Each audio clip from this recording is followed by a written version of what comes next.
you where I am, you can guess. I'm on the west side of the Rock of Gibraltar, feeding the apes. And they say that as long as there are apes on the Rock of Gibraltar, the British will never leave Gibraltar. And here is Gunner Portlock, whose job is to try and help to keep the apes on the rock. How long have you been here? 27 years. 27 years. And how many apes have you got under your command? 39 now. 39 on this side of the rock. No, 19 here and 20 at the other and side. 20 on the other side. And do they have an ape NCO in charge of each pack? Yes. And you're in charge of the ape NCOs and the pack? Yes. Yes. You like it here? Very much indeed, sir. Good. What do you feed them on mainly besides nuts? Mostly fruit and veg. I see. Are any of them cross or savage? Well, they get their little ups and downs now and again, you know, and have a fight over it. But on the whole, they behave themselves. Yes. Well, thank you very much, Gunner. Gibraltar's day starts at the border which separates the rock from the Spanish mainland. The army, in this case the Royal Artillery, who've been in charge of the gate through the night, hand over the key to the civil police, who control the frontier by day.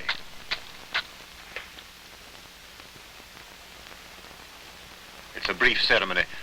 The Gibraltar Police, a third of them are British, are bobbies wearing a version of tropical kit.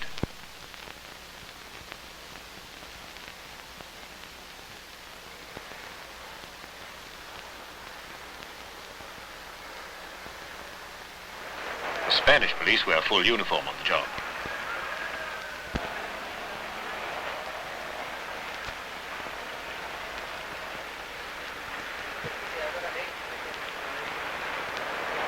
The Gibraltar Police. How many workers from Spain coming into Gibraltar a day, roughly? Well, sir, roughly will be about 10,000, sir. About 10,000 a day? About 10,000 a day. Do they have to have permits from who, British permits to enter Gibraltar? Well, they have a pass which is granted to them by our police department in Gibraltar. And as well as that, they need a Spanish pass to let them out?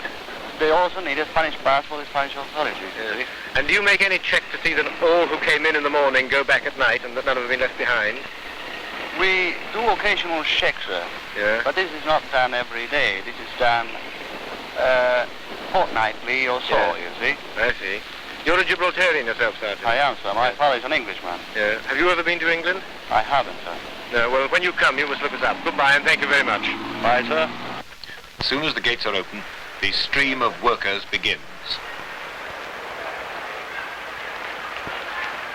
What about the Gibraltarians, the Brit Rock? I spoke to one of them, the mayor, in fact. Mr. Hassan, how long have you been mayor of Gibraltar? I'm now doing my term as head of the municipality, and post is elected every year. Mr. Hassan, who are the present people of Gibraltar? They're not Spaniards. Oh no, anything but. The bulk of the population is made up of those who came to Gibraltar shortly after the British occupation in 1704. Came from where? Well, a great deal of them came from Genoa, the Genoese. Yes. Others came from Sicily, Leghorn, Minorca, all along the Mediterranean.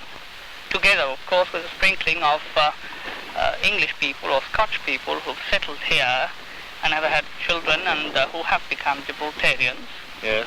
And as a whole, it has been, I think, scientifically proved that Gibraltarian is a type of its own now, and we're all welded together into one type, of which I think we're all very proud.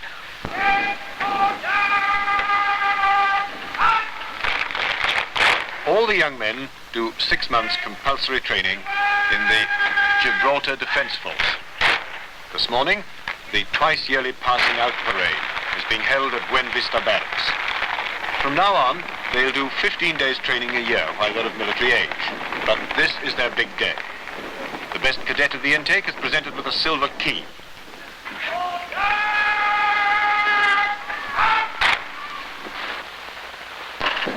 The key is presented to Bombardier Cavilla by the governor.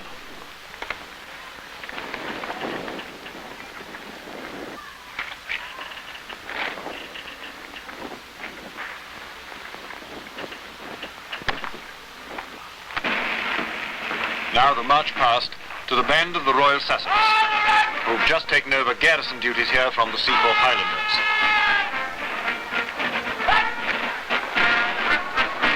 One day he'll march too. The colony that these young men are training to defend is small, a corner of the Spanish mainland with an English look.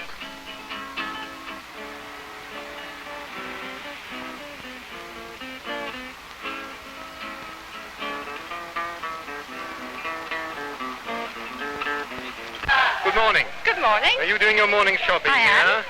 Your husband's stationed here, is he? Yes, he is. What is he? He's chief yeoman of signals. In the Navy? Yes. And where's your hometown? Plymouth. Plymouth. And how do you find shopping in Gibraltar compared with shopping in Plymouth? Well, it's more expensive. Is it? but- Much more expensive? Yes. A lot? Well, quite a bit, because they have to pay for the freightage of things, you I see. Biscuits and flour and jams and... What have you been buying this morning? Well, I'm buying some potatoes. I'm just going down for my weekend joint. Are there anything that you can't get here that you would be able to get in England? Well, no, but you get different sort of fish here, you Yeah. see. Different than you can get home. Quite nice, though. And what about milk? Well, the milk, we don't have any fresh milk, of course. Only the Admiral had the cow. 23,000 Gibraltarians live their lives in the shadow of the rock. The town straggles down to the dockyard and the RAF landing strip. That's also a commercial airport. Gibraltar's only 4 hours from London by Viscount, but the Royal Air Force has the largest number of service personnel on the rock. After lunch, they take things easy. Not exactly a siesta, but Spain is only just round the corner when all's said and done, so the streets begin to wear a slightly sleepy look. But even dozing in the noonday sun, the town has an air of watchfulness. Turn a corner and you're on the ramparts of the fortress. Even the fountain somehow looks like a warhead. Casemates and bastions overshadow the streets.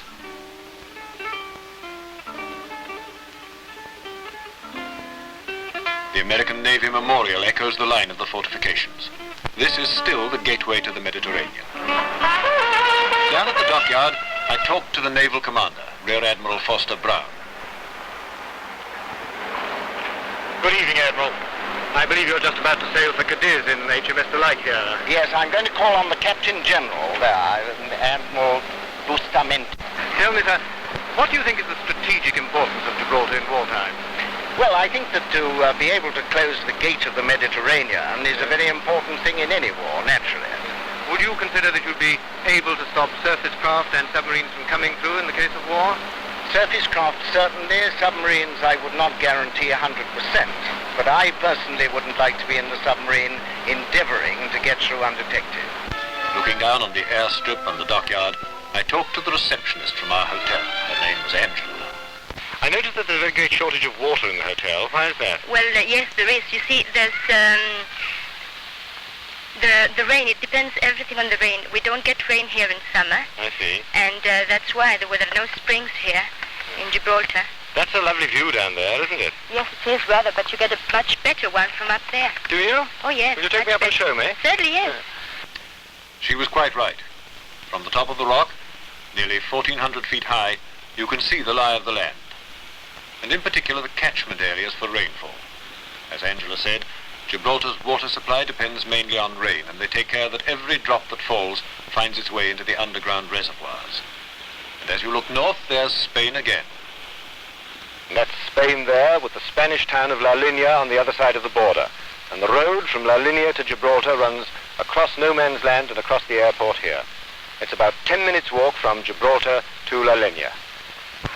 A little further down the rock, I met another leading Gibraltarian, Peter George Russo.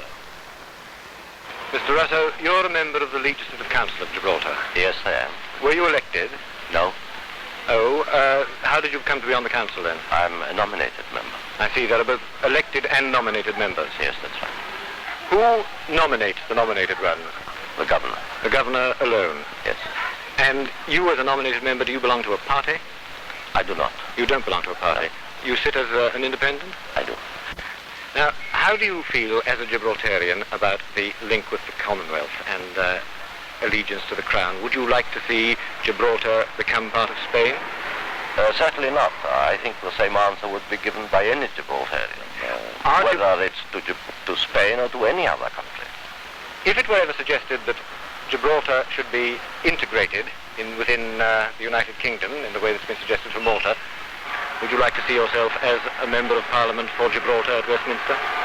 Well, I would like the pay, perhaps, and I'd like very much to live in England, but I don't think I'd like to be a member of Parliament in the United Kingdom. I'd rather, if it came to that, to see Gibraltar being independent within the Commonwealth. Down in the town again for the most important meeting of all. This building used to be a Franciscan convent. It's still called the convent, But nowadays, it's the residence of His Excellency the Governor, Lieutenant General Sir Harold Redden. I believe, sir, that your official title is Governor and Commander-in-Chief of the colony and fortress of Gibraltar. Yes, that's right. So you have civil and military powers. Yes, most surely. Could you tell me about your civil powers here, sir, and how the colony, how the town is governed? Well, as governor, of course, I'm the representative of Her Majesty here in Gibraltar and have to do what I can to help out in a coordinating kind of a way the civil government of the colony. Now, for that purpose, there is a proper governmental arrangement which consists of an executive council for the more or less day-to-day business of affairs and a legislative council for purposes of introducing and passing legislation. How would you say that Gibraltar fits into the NATO plan for Western defense? Well, that's a pretty big one to answer in about a half a minute, isn't it? Yes, I'm afraid it is. I think, generally speaking, first of all, it's absolutely clear that Gibraltar has a geographical position which will always give it strategical importance in the future. It cannot help but do so. 6 o'clock, sunset.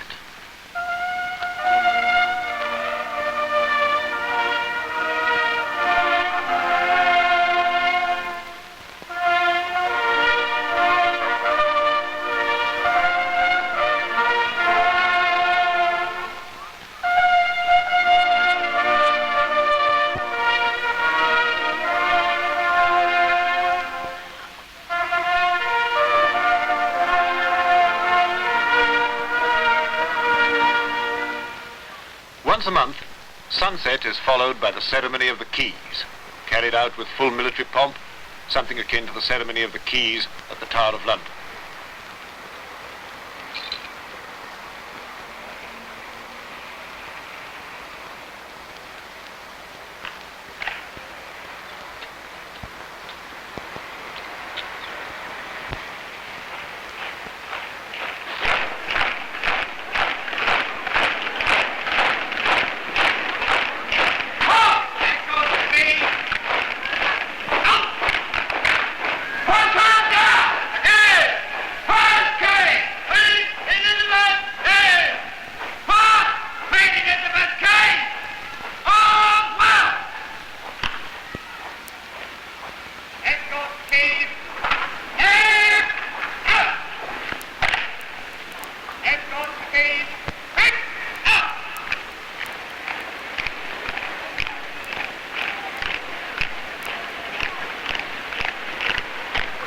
To the police!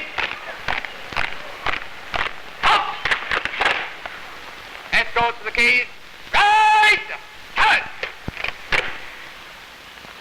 In days gone by, the gates were shut and the keys placed under safeguard for the night. Now it's just a ceremony, but not a pointless ceremony. Gibraltar is still a fortress. The key is still the key to the Mediterranean.